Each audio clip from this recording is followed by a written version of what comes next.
and welcome back to That's What She Said. My name is Mercy. Hope you all are doing good. I am really excited about today's episode because I have one of my favorite musicians sitting next to me. Thank you for coming to That's What She Said. Welcome to That's What She Said, Amrit. Thank you, Mercy, for having me. How Means are a you lot. doing? I'm good. I'm a little tired, but I'm good otherwise. I think the episode will bring the energy back Yes, for I me. really hope so. And congratulations on the award. Thank you. Thank you so Best much. Debut Music Director 2024.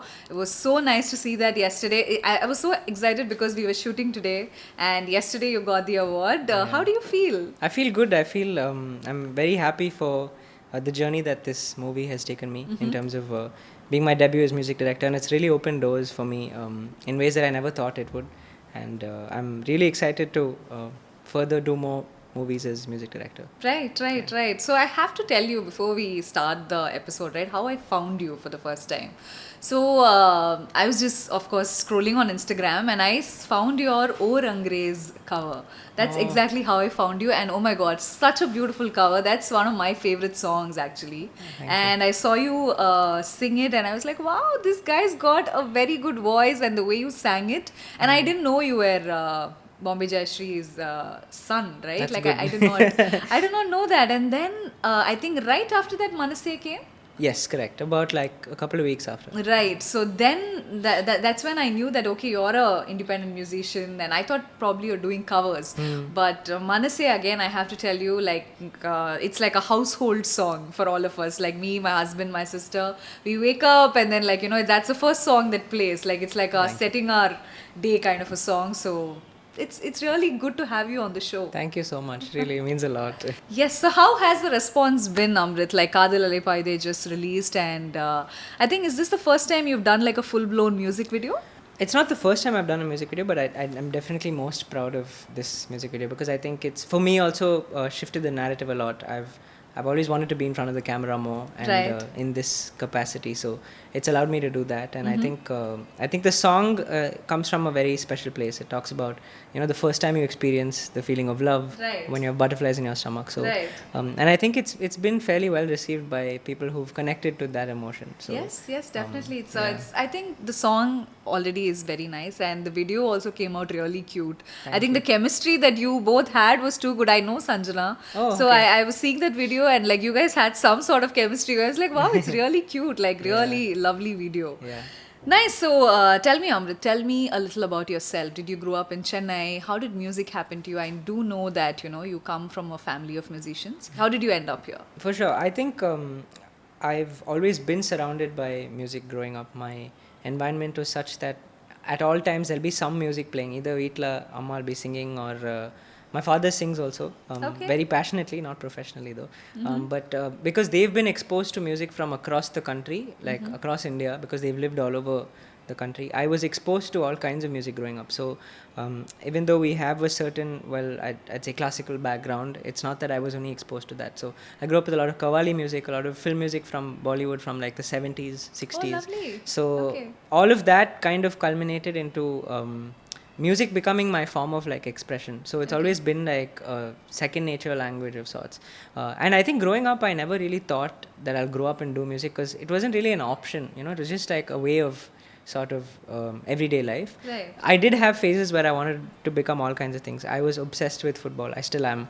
I wanted to become a football player. Obviously, I knew that being the country that we're from, it's really not a viable career option. But I had many interests. I wanted to become a doctor at one point. I wanted to become a chef at one point. Okay. But I think these were all when I was fairly young. And then I Okay. think 8th grade, 9th grade is when I really got into music. And I started learning a lot of instruments along the way. And I think my parents pushed me a lot to learn from different people, pushed me to kind of go outside the box. And I think this exposure to other styles of music kind of didn't limit me in the sense that I'm a very non-judgmental musician. I just feel like, you can really push the envelope continuously. So I think for me, the curiosity of the art form is what has kept me going. And now college, now school, I took a gap year. Yeah. Okay. I took a gap year, and then my folks were like, Seri, we'll see if you have like the caliber to sort of live the life of like an artist, because Right. there's a lot of discipline and you've got to practice and you've got to keep working at it. And Right. so I was like, okay, you give me this 1 year, I'll try prove it to you guys. And yeah, I mean, I think they were When was happy. this 1 year, This though? was 2016 to 17. Okay, Yeah. okay, okay. So I finished school in 2016. Uh-huh. 2017 I finished my gap year. And during that time I do a lot of art. Like I do a lot of illustration, graphics and Oh, painting and all. lovely. So on the Okay. time I was like, okay, my fallback is if I don't do well this 1 year, I'll apply to a bunch of unis for Right. design. Okay. And then I didn't. Nice. Then there's never looking back. I mean, you can say that. Yeah. I mean, Okay. I really love what I do. I can't think of myself doing anything I'm else. so glad. There's very few people who can say this out loud, right? Like, I love what I do. So Yeah, I'm so glad that you're able to say that. Thank you. So you compose, you write, you sing as well, right? What's your process like? Like, how do you get into the mood? How do you decide? Okay, this is what I'm going to write about today. Funny you ask, because like I woke up early this morning because my sleep cycle is a bit all over the place. And I started creating a song because I feel like I draw a lot of inspiration from the experiences that I have. And I wrote this. I mean, I'm not the best with words, but I came up with a melody about, again, the same emotion of love and whatnot. And I feel like for me, my process is generally I conceive of a melodic idea and I start hearing an entire arrangement with it. And Okay. since I lead my melodic ideas with my voice, since that's my first instrument, I come up with an entire structure and then I start working on lyrical stuff. Okay. If that makes sense. Oh, yeah, it does make sense. Yeah. How do you decide on the theme though? Does it depend like how you're feeling at that moment? I think so. I think for me, with music, I really like to. So I keep saying this, which is that if you look at your life as a sort of vertical line, like a timeline, then each song that you create can be a plot point in that. So for me, Right. every song that I create, I really, with honesty, I try to create that experience that I'm going through, so that when I go back into that piece of music, it takes me to that particular time. So for me, it's very experiential. It's very sensory. So when I create a song, whether it was Manase or even my song Kanavagal Kandin, Kanavagal Kandin was in a very difficult time of my life when my mother had a serious health setback. So that song was for me a form of overcoming all of those dreams that I was having, which was the different possibilities or the different outcomes of the adversity. Right. And I wanted to create a song to kind of freeze that moment, because I really learned a lot from that time, So for me now, when I listen to Kanavagal Kandin, I go back to that. Or when I perform it, I really emote the same feeling that I'm going through then, So I feel like it's kind of like acting, or it's like the movies where you really have to embody something or someone else. Right. And for music, it's really internal. So I really draw from my daily experiences. Of course. So I have to tell you, I love Kanavagal Kandin. Thank Such you. a beautiful song. I heard it again on Instagram, I think, from one of the reels. Okay. And I was like, wow, it's really beautiful. So Thank you so thank you for making that song. Thank you. And since you're talking about, how you're going through is how you're going to make a song. So are you in love? I am in so many ways with so many people, and but I really feel the emotion of love, definitely. There's no doubt about it. Okay. And I think it manifests in so many ways, and I draw from it all the time. Okay. I believe, right, as a musician, as an artist, it's so important for you to have that sort of a connect with your audience or your listeners, right? How do you build that connection? Or do you think you have like a certain niche that you're catering to?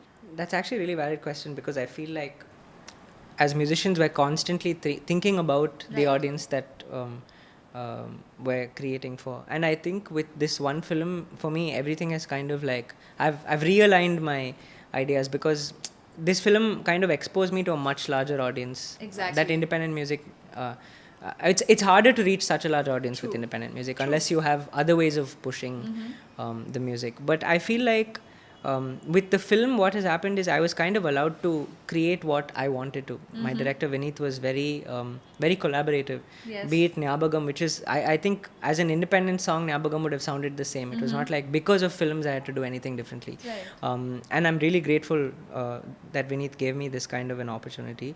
So therefore, I think my audience is hopefully growing, but it keeps changing, Mercy. Like for example, ipo Kadal Alaipaide, I think I had the intention of wanting to connect to more people Correct. Not necessarily to grow my audience, but because I felt like that emotion is something that people can connect to. Very true, yeah. As opposed to maybe Kanavagal Kandain, which is more internal, it's more coming of age. So, Yes. and I feel like accessibility is a beautiful thing. I mean, with more songs, I want to be able to kind of strike a chord with more and more people. And Right. I'm working on a Tamil movie now, Lovely. which is Siddharth's next film. And I've been allowed again to kind of, really push the envelope. And I'm really excited to see how people take to the songs that That's I've been really creating. nice. Yeah. But how different is it when you are like you've been an independent musician and now you're scoring for films? Are there like, I'm sure you said there's no like restrictions as such with your directors, but what are the factors that you have to keep in mind when you are like kind of scoring a film and an independent musician? Like, is the process completely different? Honestly, I feel like the answer should be yes. It is different now, but I think for me, I'm starting to see that they're kind of similar, more similar than not, in the sense that with film music, I feel like there's a shared vision that I'm being a Correct. part of. There's a director who's already got an entire story in his head. So my first process is to submit to that, Right. and to kind of feel as much as I can as he's feeling towards that particular story. And I've really enjoyed that, where I can really get into the mind of the director and visualize another story, because I'm a very visual person. Even sometimes when I write songs, I see visuals first. Like even Kadala Lepaide, the idea came from the fact that I had a crush on this one girl who was in an apartment, and we used to sneak around when I was supposed to be going to math tuition. And like it's a really young puppy love kind of thing. And that's how the music video came about. And so I feel like even with movies, there's a certain visual identity that's created that I'm catering to. So it's a beautiful process where I have to create for a vision. Right. And I feel like now I'm trying to change the way I look at my independent music, where I'm creating more for a vision, Okay. and because that allows me to sort of make my music very malleable. I can do more things with it, I can grow my identity as an artist. Right, but So- but don't you think that that's going to take a completely different route when you change your independent music because of this?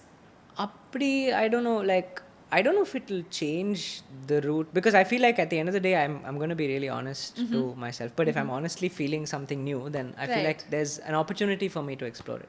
I do think also when you make music for films, you have to think about the audience a lot Of more. course, of course. There's an artist called Rick Rubin. He would say that you should make music assuming that nobody in the world will ever listen to it. You're making it only for yourself, Okay. but you can't really do that all the time. I mean, it's a beautiful utopian saying. I feel like it'll work beautifully for independent music. Correct. But at some level with film music, you really want to be able to connect to the audience, because you're not serving yourself, you're serving the people who are Yeah. going to watch the film and connect to it. Yeah. So, and I really enjoy that Okay. with more movies that I'm signing and working on. I think it's also allowing me to widen my horizon in terms Yes. of commercial music. So to Of speak. course, of course. Tell us about the secret concerts that you have. Secret gigs. Huh? How did the idea come about? So I'll tell you, I released a song called Urkuruvi, and yes, around the time I did a very informal thing where we shot a cute video with Okay. a little 4-year-old kid, and honestly I was very anxious about how the video would be received. And so I thought it'd be a fun idea to just bring a bunch of my followers from Instagram and whatnot, and I would send them like a secret venue if they would RSVP to a Google form, and that we'd all kind of like do like a private watch party. Yes. And the surprise was I'd perform like 3 or 4 songs. Oh, So this kind of became an accident that turned out to be really, really fun, Okay. and basically so we just rented a space and we all meet, and I just sort of perform, and then I chat with them and get to know them, and it's really fun because I really understand what they're looking for in my music, and True, that for very me true. really helps. Yes. So now it's become a thing. So with every song that I release, we host a completely secret Did you do After gig. Kadal? I did, yeah. Okay, So where did you do it? we did it in a space called Aura in In T Chennai? Nagar. In Chennai. Oh, We did it in okay, Chennai, okay, yeah. okay. And we called a bunch of people and we previewed the trailer, because nobody actually knew at that point that we were shooting a video. Right. But again, it's I think I did see your story or something. I'm not sure. Probably, yeah. How would you describe your music style? heavy questions. No. Honestly, I don't know. I feel like I really want to kind of break the current style type that maybe people associate with me. So therefore, I don't know what my style is, in the sense that I do have a certain style that I tend to create in. But I think that's representative of what I'm currently going through in life. Right. I would say present, that would be my style, in the sense Okay. that whatever I'm experiencing musically presently Correct, yeah. is what I create in. I also really want to try and see how my roots, that is all the music that I've grown up with, can be brought into a very international platform, in the sense that I do feel like today people are really trying to go more and more towards a certain style of music, Right. that the music that's conventionally consumed today. Yeah. And for me, that's great. Like, I love that, and I feel like I'm also going to be a part of that. But I really feel like there's so much value in where all of this music comes from, the core of, even our roots. And I really want to see how that can be sort of presented in an absolutely international way, where the way we listen to a Shawn Mendes or a Dua Right. Lipa, or I do feel like there's so much scope and potential for, and it's happening now. You see it with movies. You see how movies from, like, the very roots of our culture is Right. coming out to such an international pedestal. I think it's just a matter of time before that happens in music, and it's really devoid of language, race, color, all of that. So boundaryless music. I think, Yeah, definitely. If there's a feeling that you would, want your audience to take away from your music, what would you think is that feeling that you want them to? I think for me, when I listen to music, I'm seeking solitude, right? And Okay. I think I found that a lot of the people that listen to my music are also seeking solitude. There's some kind of escape that's Okay. happening. So, yeah, just full feels is what I want people to feel. Okay, that's Yeah. nice. What's your current favorite song that you're listening to? Okay, I've been listening to the Ravanan album on loop. Oh, So okay. Ussare Pogade, Oh, and lovely. that last scene where Vikram is falling down. There's that Uh-huh. song Naan Varavene. Correct, yes, So that's yes. actually been on loop for a couple of months now. Okay. I don't know why. Okay. I've been listening to the score of Brahma Yugam a lot, I getting haven't into watched it. the movie actually. I heard it's really It's good. absolutely brilliant. You should Okay, watch it. yeah, I should. It's so different. I feel like what I really like about the movie is the silence. There's so Right. much silence that Okay. it can really freak you out Oh, wow. in a good way. That's crazy. I can't watch horror films. Oh, then you must watch it. That's the reason Then I you haven't should watched watch it yet. Yeah, I think these two. Nice. Kadal Alai Paide is doing so well now. We are talking about love and everything. Have you formed any sort of a meaningful relationship out of a musical collaboration? Oh yeah, absolutely. So the director of the music video, Pranav, he's somebody who I've been friends with before, but we got really close through the During process this, of this okay. video, because I think his process was very exciting for me. He kind of workshopped Sanjana and I all the chemistry you see is all Yeah, him, yeah. honestly, Oh, because he kind of workshopped us to see if we could, to create like a fictitious backstory to us. Right, So it was right. small things like, come up with things that could have potentially happened in your childhood, where you both share memories, and those kind of things really helped me To connect. Yes. with Sanjana, but also through the process with Pranav, which was great. And but I feel like every collaboration I've done, I've gotten close to the collaborators that I've worked with, be it Sanjana or Pranav, or I did an EP with this person called Amira, I think in 2020, yeah, and Okay. like she's my best friend, Okay. So I feel like art can really like bring people Bring together, people together, in a yes. really wholesome way. Yes, So, yes, yes. Would you date a fan? I don't think so. I don't know actually. I don't think so. No. No. Okay. I just feel like for me, I really like to keep my private life private. Yeah. Totally Yeah. agree with you on that. Yeah. But funnily enough, I've been receiving a lot of like attention from men also, which is like something I didn't anticipate.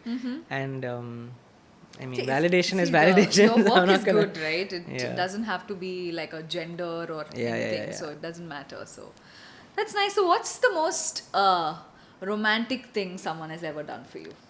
Actually, from fans, I've got a lot of very like sweet gesture things. So so the last listening session I had, somebody had taken the effort to write me like a 6-page long letter. Oh, lovely. And it's really cute. It's about how they really like love my work, and they this girl kind of had a friend that she had a crush on, and they became close over my music, and now they're in a very happy relationship. Oh. And this is like a 6-page long letter about how she's grateful for my music, because yeah, that of brought which them that brought together. them together. Oh, that's really sweet. That's so wholesome, right? Yeah. So these are the, I mean, I really like, these are the kind of things that really kind of validate what I do. I feel really good about. Nice. That's lovely. What do you think is the most annoying thing, when you date a musician?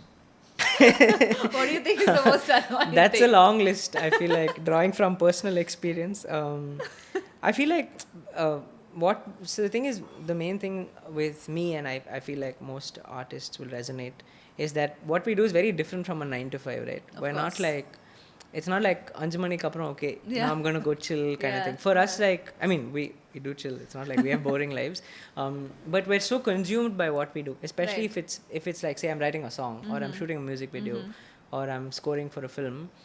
It's so consuming that all I can think about is That right that. now. Yeah. So forget relationship partner, even like people in my parents. Like I haven't seen my parents properly in 9 days. Like I'll just like in and out type of situation. So I Right. feel like that's something that as much as I try to navigate through, I just feel like it's inevitable that Right. we just keep sort of running around, and I do enjoy being consumed by what I do. I mean, I can't think of anything else, right? And Yes, it's a yes. nice feeling, Yeah. but that can be quite difficult for Yeah, a definitely. partner I if you get have that. one. Yeah. Have you ever written a song to apologize to someone, and has it worked?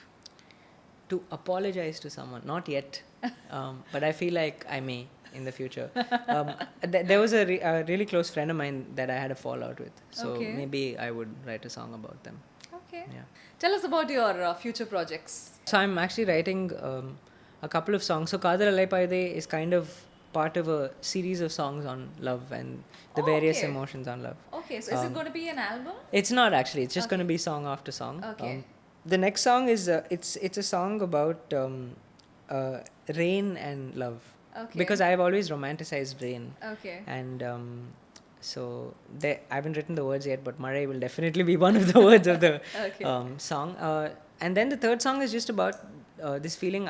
Again, I feel like a lot of us have had, is about unrequited love. I feel like there's so much to say about love that's not received back, Right. and it needn't be like a sad Yeah. feeling, but I do feel like the song may be sad.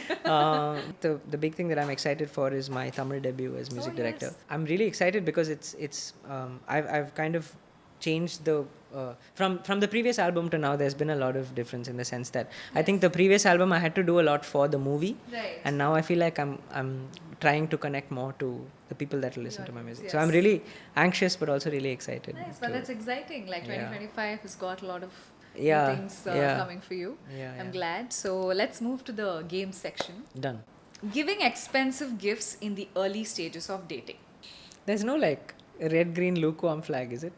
I mean, You can say that. It's fine. I feel like it's a bit of both. Okay.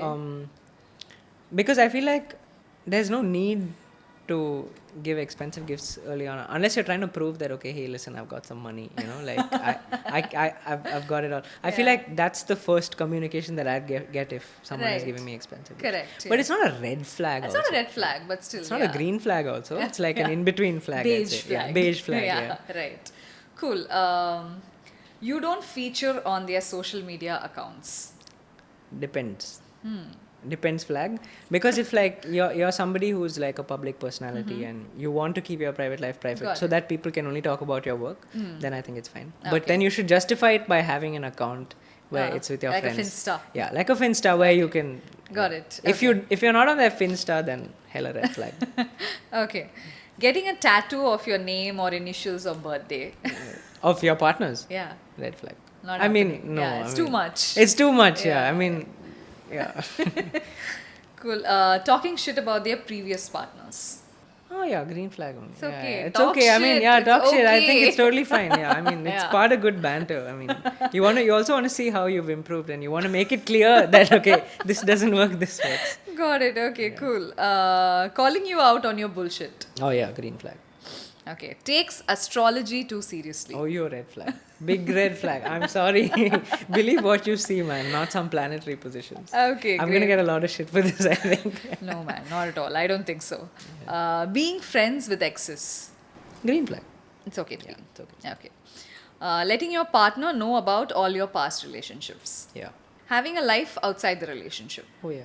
That was our red flag, green flag, I think. Oh, interesting. Okay. Cool. So, Amrit, Yes. I'm really looking forward to the singing. Done. Okay. And what are you gonna sing for us? But can you please sing O Rangreez though for me? So funny story about Orang Graze is I was sort of like just having fun in my studio space where I have like I really like to collect instruments and just objects.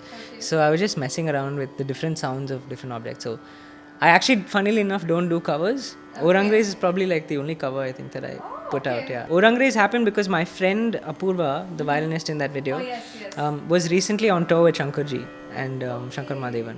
And we were just listening to the song and we were like, okay, let's just Yeah, it's have a fun. beautiful song and you sang so well. Thank you. So I'm really looking forward to listening. ओ रंगरेज तेरे रंग दरिया में, ओ रंगरेज तेरे रंग दरिया में, डूबना है बस तेरा बन के है, नहीं रहना दूजा बन के, एक भी सांस अलग ना ही लेनी, खींच लेना प्राण इस तन के, है रे नहीं रहना दूजा बन के, अपने ही रंग में मुझको रंग दे, धीमे धीमे रंग में मुझको रंग दे, सौंदे सौंदे रंग में मुझको रंग दे, रंग देना रंग देना रंग देना. Beautiful. Thank you. Oh, that's so good. Really? Thank you guys. Thank My you, voice is thank too you, thank you croaky so much. today. But No, I'm getting this personal. oh yeah. Sound experience here. Nice. But please, your song, Manase or Kadal? I can Which see one do you wanna I'll try sing? with the guitar.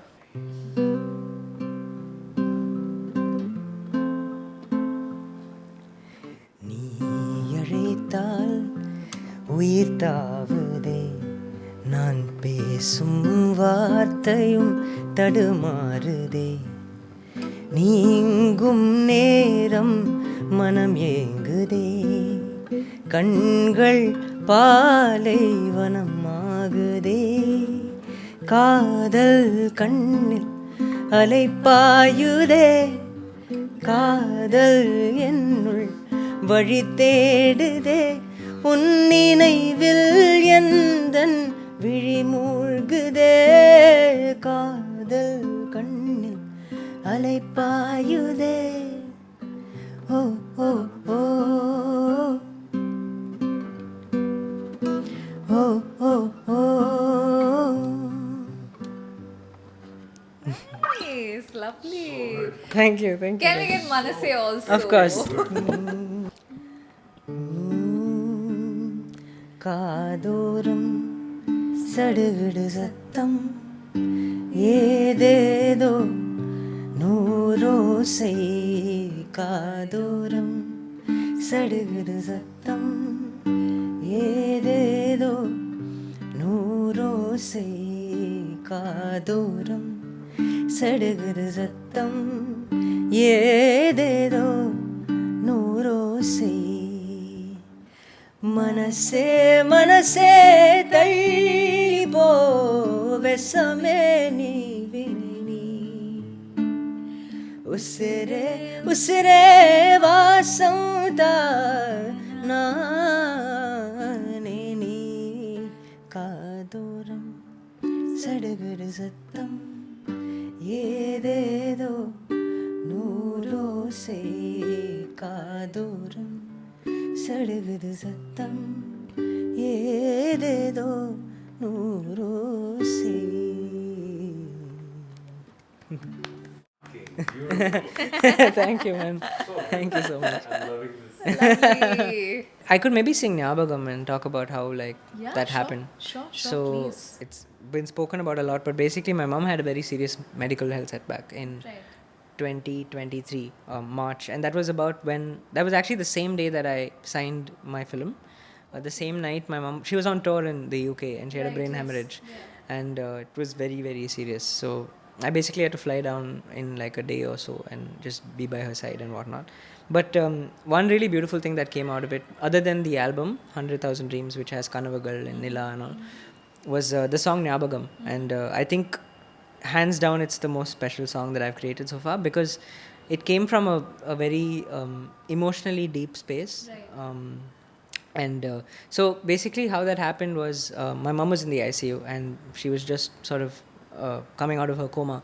And she did eventually, and that was when we decided to create Nyabagam. And in the film, Nyabagam plays a very special role in that it's a song that talks about friendship and memory in the context of two people separating. That's essentially the core of the story.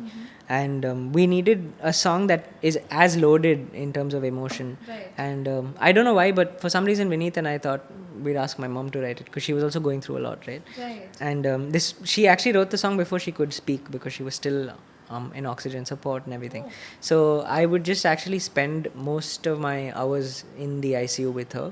And either I was composing for the film, because I had like a little setup. I bought a guitar from a garage sale somewhere nearby, and I had my laptop inside the neuro ICU. And if it wasn't that, I was just singing for her. It was one of these two. And it was also a very interesting time, because I really grew up of sorts, you know. Nobody goes through this kind of stuff that early on, and somewhere I think I'm grateful for for what I've learned from it. And so Nyabagam is a song that came from that space.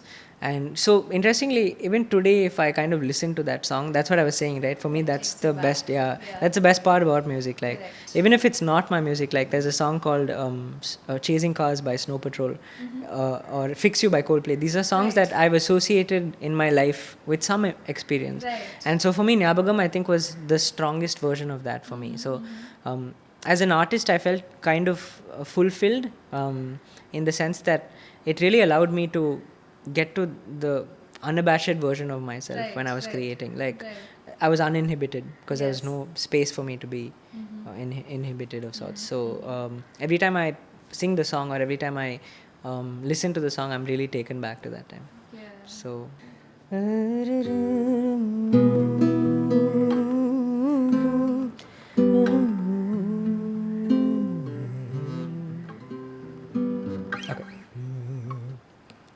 I'm going to sing you the 4 lines that she wrote that are my favorite, which is ஒரு முறை என் பிழை மறந்து நீ வந்திடு இன்று நான் கேட்கிறேன் வந்திடு. It basically like talks about just forget my mistakes and just come back once more, because I'm yearning for you, or your memory of you. And I think what's beautiful about the song is it's not necessarily about friendship, right? It can mean so many things to so many people. And for me, it really meant whatever happened with my mom. For Vineet, it meant something else. And in the movie, it meant something else. So. ஒரு முறை என் பிழை மறந்து நீ வந்திடு உனை பிரிந்தேங்கிறேன் வந்திடு ஒரு முறை என் பிழை மறந்து நீ வந்திடு இன்று நான் கேட்கிறேன் வந்திடு ஞாபகம் மோதுதே மனம் ஏங்குதே ஞாபகம் வருகுதே உள் தவிக்குதே. So beautiful. So beautiful. Thank you. Full goosebumps I'm getting. So much fun here. Thank you, man. Thank you. Thank you so much. Thank you. Before we leave, I have to leave with a word. Do you know what eclipsing means? Eclipsing? Yeah. If I don't know, does it not make me Gen Z or something? Because I want to you stay are young. Gen Z, right? Yeah, well, I guess so. But not in spirit, I feel, funnily enough. Okay. I'm seeing a lot of Gen Zs these days say the same thing. Like, really? We are Gen Zs, but we don't feel like a Gen Z. Yeah. I feel like there's a very clear type, right? Gen Z as a type. I don't know if I tick all the boxes. Yeah, I get it. I feel like I'm a little more from the... What is before? Millennial. Millennial. We right? are millennials. See, I clearly don't even know, so I don't know what it is. Yeah, we are all millennials. Yeah, I think I'm a millennial in spirit. Okay. But eclipsing is a Gen Z word, isn't it? Yeah, can say. does it mean to... Okay, give me a clue. Clue எல்லாம் பெருசா கொடுக்க முடியாது. Basically, eclipsing means when you're dating, you start mirroring the partner. Let's say, like, what they like, you start to like. What they dislike, you start to dislike. Their behaviors, everything. Like, you start mirroring the other person, potentially leading to, losing your own individuality. Okay, yeah. So can I say red flag to that? Yes. Go on. No, I mean, Exactly. yeah, fair enough. So Yeah. that is eclipsing. Okay. With that, our episode has almost come to an end. Thank you so much, Amrit. I think Thank you, Mercy. it was a lovely episode. It was lovely chatting with you, and thank you so much that you sang for us. Thank you so much. It was, Thank you. Thank you. Thank you. Thanks a lot. Thank you. Thank you so much. And with that, it's time for us to leave. And like I always say, be good and do good.